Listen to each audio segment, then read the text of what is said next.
Olá, eu me chamo Andréia Targa e está no ar o programa Direito para Todos da TV Erga Omnes.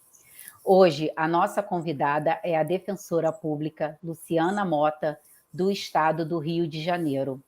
Luciana é mestre em Direito Civil pela UERJ, professora do Supremo TV, FESUDEPERJ, Cursos Fórum, SEI, entre outros.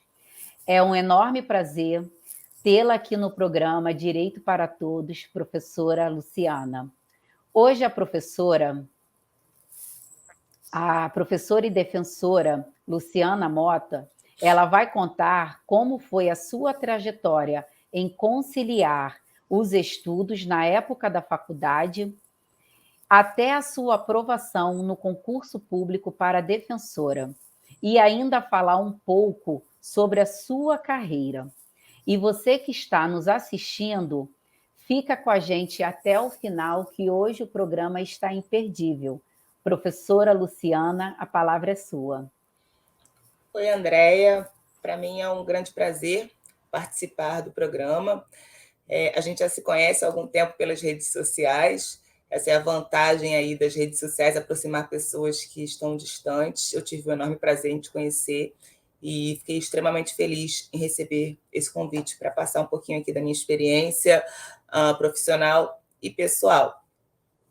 Bom, eu vou me apresentar de novo, apesar de você já ter feito aí a minha apresentação. Eu sou defensora pública do Estado do Rio de Janeiro desde o ano de 2006. Sou professora e tenho mestrado em Direito Civil pela Universidade do Estado do Rio de Janeiro e hoje concilio aí as funções de defensora pública e professora de Direito Civil, com especialidade aí em preparar alunos que se preparam para concurso público nas carreiras jurídicas em geral. Bom, vou contar um pouquinho da minha experiência, da minha trajetória até chegar hoje aos 39 anos nesse patamar que eu estou aqui. Na minha infância, eu nunca sonhei em fazer direito. Não era um sonho, não era uma vontade, não era algo que eu já almejava. Pelo contrário, eu sempre tive uma veia artística, então eu sonhava em ser artista. Para mim, o meu futuro seria a arte. Eu comecei a fazer teatro na escola, e achei que seria atriz de teatro. Pois bem, quando eu fui falar para minha mãe que eu queria ser atriz de teatro, a primeira coisa que ela falou, de jeito nenhum. Isso não é profissão que vai dar futuro para você. Ainda mais naquela época, nós sabemos que nosso país não é o país que dê tantas oportunidades na televisão para pessoas da raça negra. E minha mãe, hoje eu estou com 39 anos, você imagina, há 30 anos atrás, minha mãe quase caiu para trás quando eu disse que eu queria viver de artes cênicas. E aí não me apoiou em momento nenhum, mas não que ela não quisesse que eu realizasse o meu sonho, e sim porque era uma pessoa extremamente realista. Minha mãe era muito realista, então ela falou, cara, você vai fazer isso e vai morrer de fome, não vai ter oportunidade, não tem quem te indique na carreira, né, para você ir para uma Globo, para você ir para uma televisão, então você vai simplesmente morrer de fome. E aí chegou o ano do vestibular, eu estava ainda nessa dúvida sobre qual carreira seguir. E aí eu lembro que eu admirava muito na época a Glória Maria. E eu falei assim, bom, eu não posso ser artista, atriz, minha mãe não vai me apoiar, então eu posso fazer jornalismo. E aí quando eu fui falar para minha mãe, que eu então tinha escolhido jornalismo, a primeira coisa que ela me falou foi, olha só, quantas jornalistas negras você conhece na televisão hoje? Eu falei, tem a Glória Maria. Quem mais? E aí realmente eu fiquei me perguntando, falei, só tem a Glória Maria. Aí minha mãe falou assim, qual a chance de você ser a próxima Glória Maria? Porque tem uma hoje. Quando ela se aposentar, talvez abra um espaço para mais uma. E aí a minha mãe sempre foi me puxando para a realidade no momento de escolha da minha carreira. Enfim, minha mãe me convenceu de que eu teria um futuro, entre aspas, mais garantido, mais certo, se eu fizesse um concurso público, porque eu não dependeria de alguém me contratar, eu não dependeria de ter um chefe, e seria algo mais confortável para mim. E dentro da área do direito, o concurso público ele é uma experiência que você pode vivenciar em várias carreiras diferentes. Você tem vários concursos para várias carreiras diferentes. Eu poderia escolher alguma com a qual eu me identificasse. Então, minha mãe falou, você faz o direito e dentro do direito você escolhe qual carreira você quer fazer para fazer concurso público. Foi aí que eu fui parar no direito. E aí, no ano do vestibular, eu me dediquei muito, abdiquei de tudo, abri mão de tudo para só estudar para o vestibular. E no final do ano passei para a Universidade do Estado do Rio de Janeiro, que à época era a melhor universidade para o ensino do direito. E aí, já no primeiro período, eu tive certeza que eu odiava aquilo. Eu detestei a faculdade no primeiro período. E aí quis desistir várias vezes e sempre minha mãe e meu pai ali, não, você não vai desistir, vai até o fim, pelo menos você pega o diploma, pelo menos você se forma. E aí eu combinei com a minha mãe assim, olha só, eu não gosto disso, eu estou nessa faculdade, é a melhor faculdade que tem, mas eu não gosto disso. Vamos combinar uma coisa? Eu faço, mas quando eu terminar, você vai pagar para mim a faculdade de teatro, porque eu quero viver das artes. Eu ainda tinha esse sonho. E aí minha mãe falou assim, então tá, vamos fazer o seguinte, você termina o direito. Quando você terminar, você arruma um emprego e depois que você tiver com o emprego garantido, aí a gente te ajuda a pagar uma faculdade de teatro. E aí eu fiz a faculdade de direito com essa vibe, né? Com essa ideia de ter aquilo ali seria só para que eu depois tivesse um salvo-conduto aí para fazer artes cênicas depois. E aí, o que aconteceu? Eu arrumei um estágio, mais ou menos na metade da faculdade, na Procuradoria do INSS.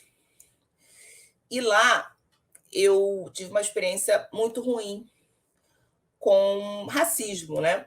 Eu tive o racismo presente durante várias fases da minha vida acadêmica. E a primeira experiência eu era muito nova, eu tinha 19 anos, 19 para 20 anos.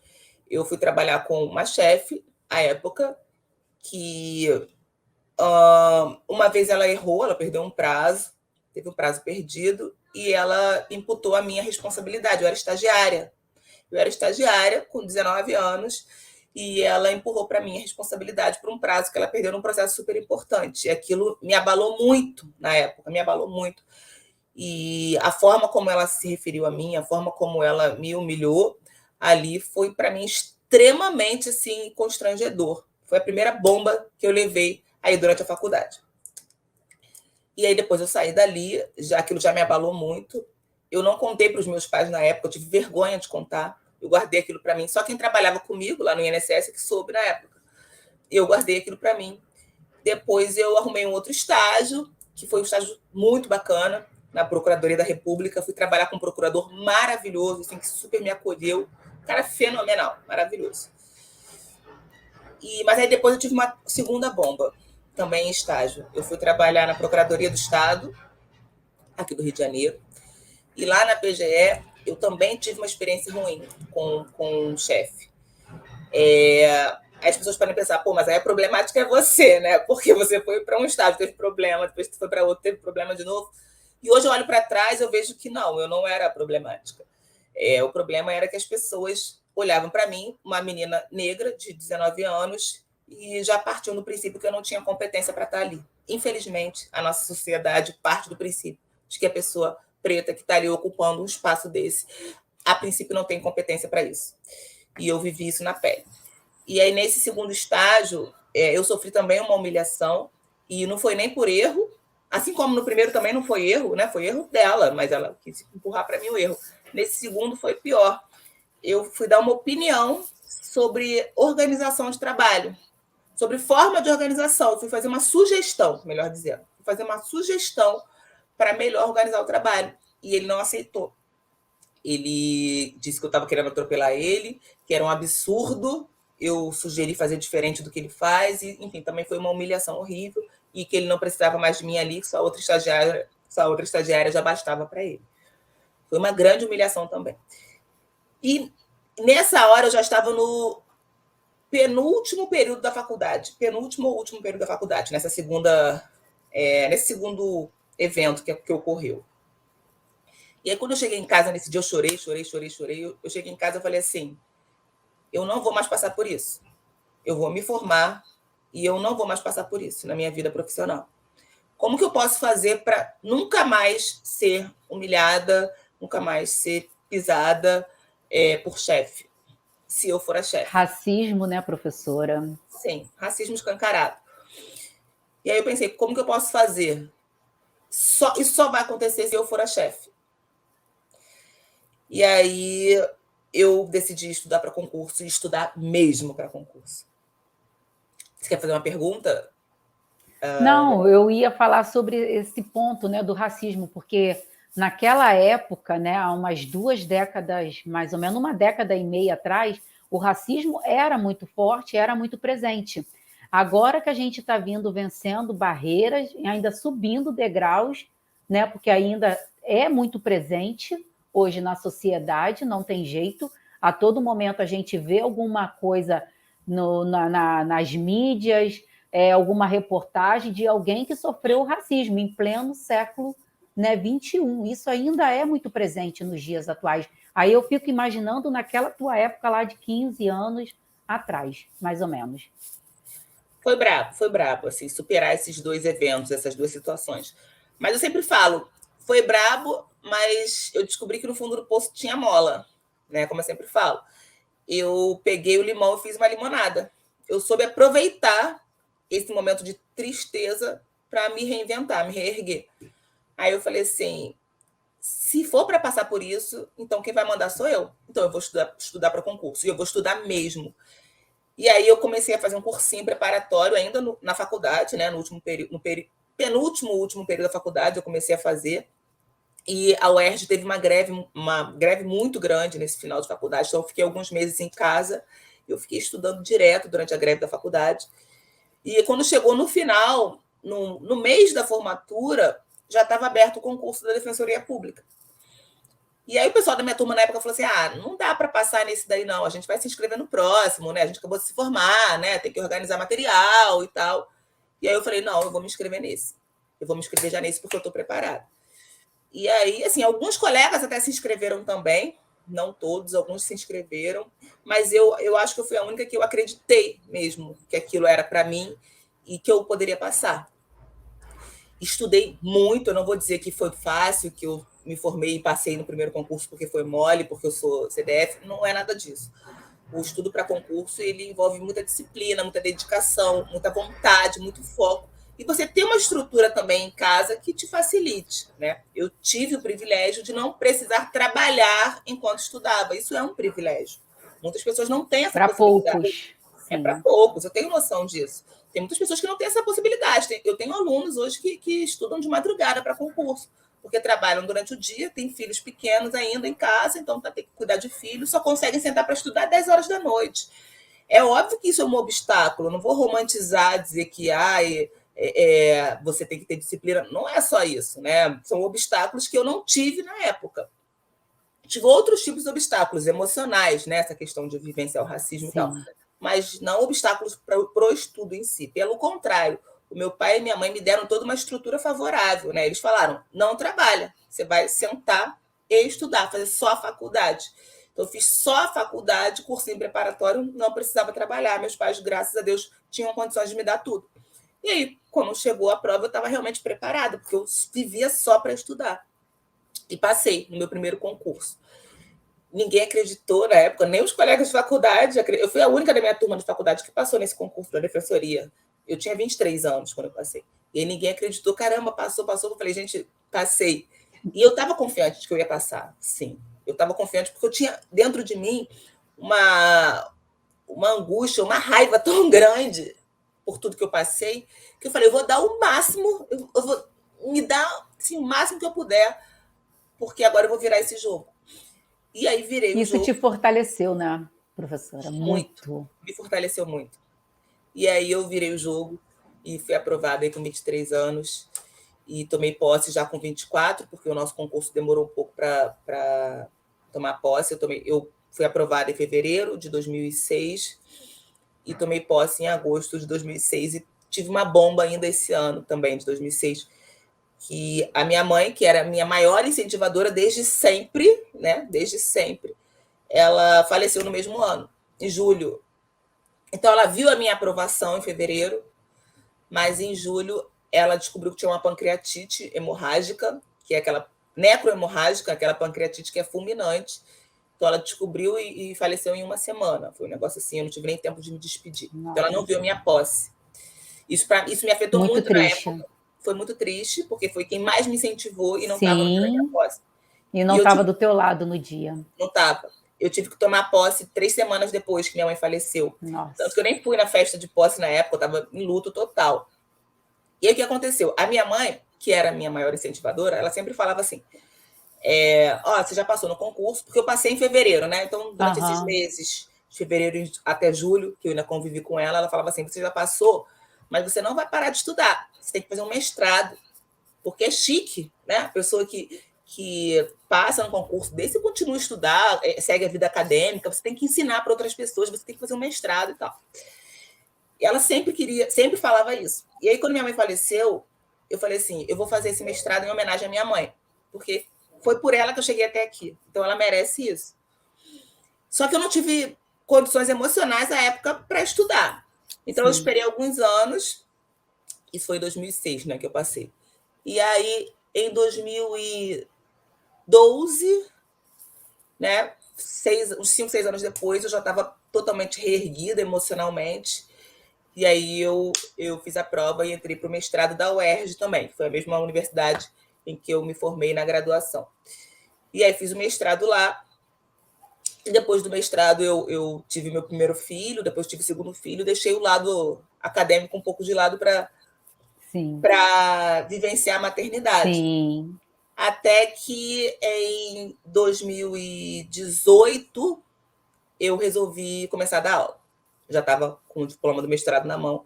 Eu comecei a dar aula e aí não parei mais. Desde então, eu tenho conciliado aí essas funções de defensora pública. Hoje eu sou titular de uma vara de família com infância na Baixada Fluminense, em um município que é bem pobre, aqui no estado do Rio de Janeiro.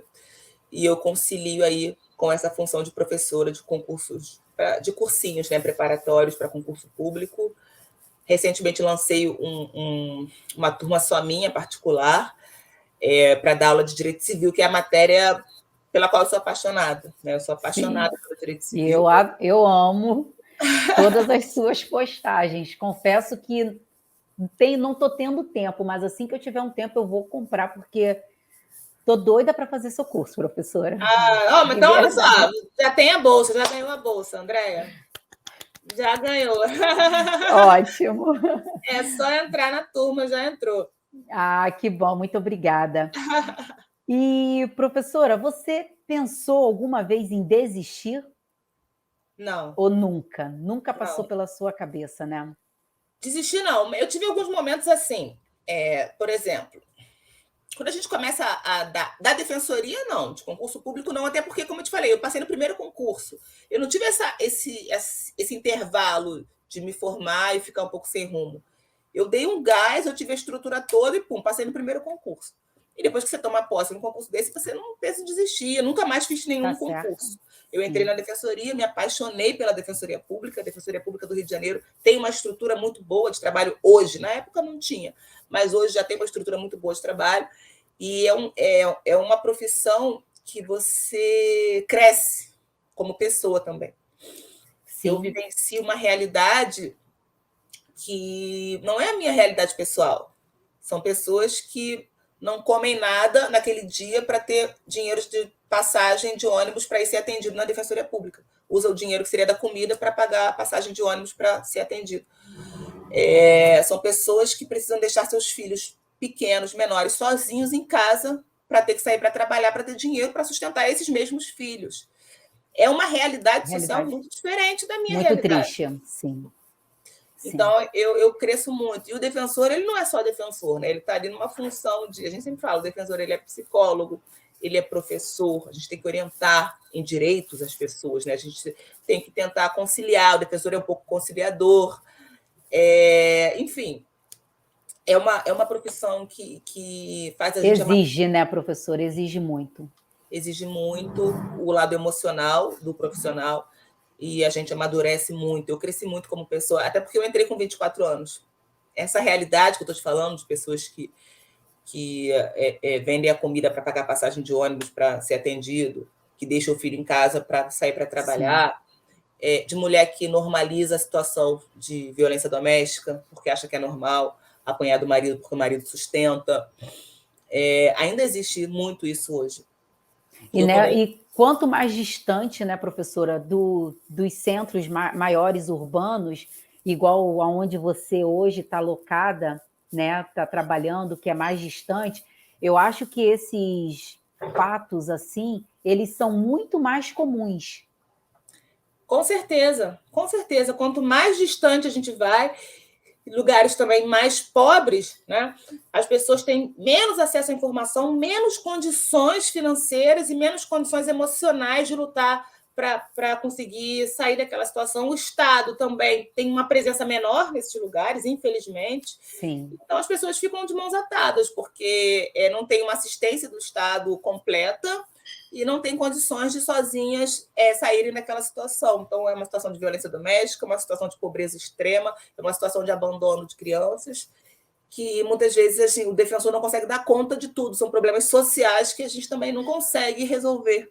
Né? A gente até tenta, mas tem problemas que o direito não resolve. Né? Não basta ter um defensor ali para conseguir solucionar esse tipo de problemas. Então, assim, eu jamais ia pensar em desistir. A defensoria hoje, eu falo que é uma cachaça, né? É um vício que eu tenho.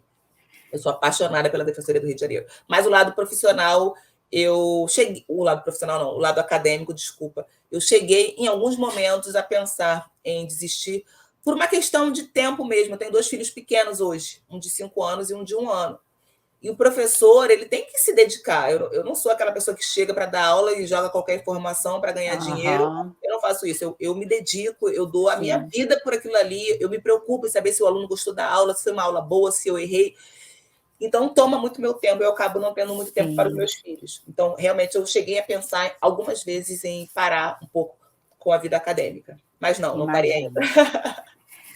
Olha, nós vamos então para o intervalo, mas a gente volta rapidinho, não saia daí, que já já a gente está de volta.